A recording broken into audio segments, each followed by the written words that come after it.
Donald's had enough, he just stopped them in their tracks. As our president, Donald Trump has been upholding the flag of American freedom. He is fighting against the spread of socialism here and abroad. He said during the State of the Union, "We will never be a socialist country." His influence is stretching beyond our country. As president, he's fighting to help those suffering from the lash of this corrupt political system. One dictatorship, in particular, sat back and let socialism destroy his country. He even oppresses and hurts his own people. Now, President Trump is putting the freeze on them, putting pressure on their leader to give up. From the White House, yesterday, President Donald J.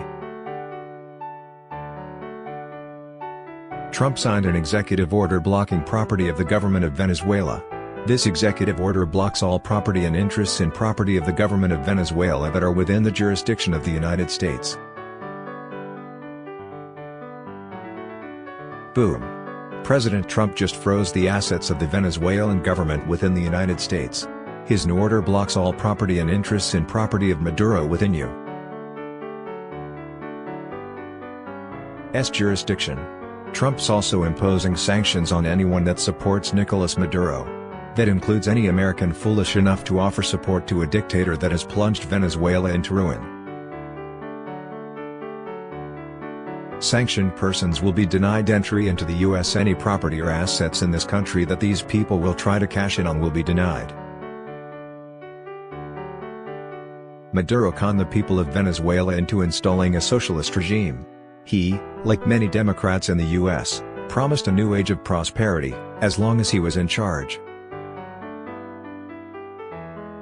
He claimed that if the government of Venezuela controlled the nation's wealth, all those struggling would be taken care of. Of course, that never works out that way. Maduro took all the wealth for himself and left his people to starve. In our opinion, this is what socialism does.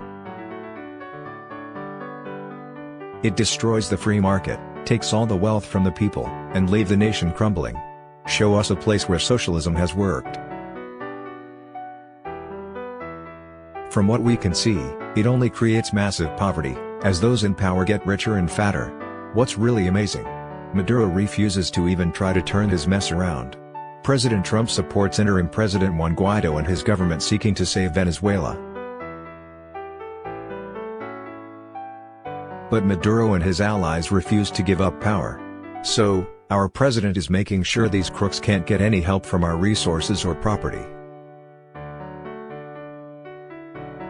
Hopefully, this measure will choke Maduro out and his regime will collapse. Share if you think socialism is terrible for Venezuela and America.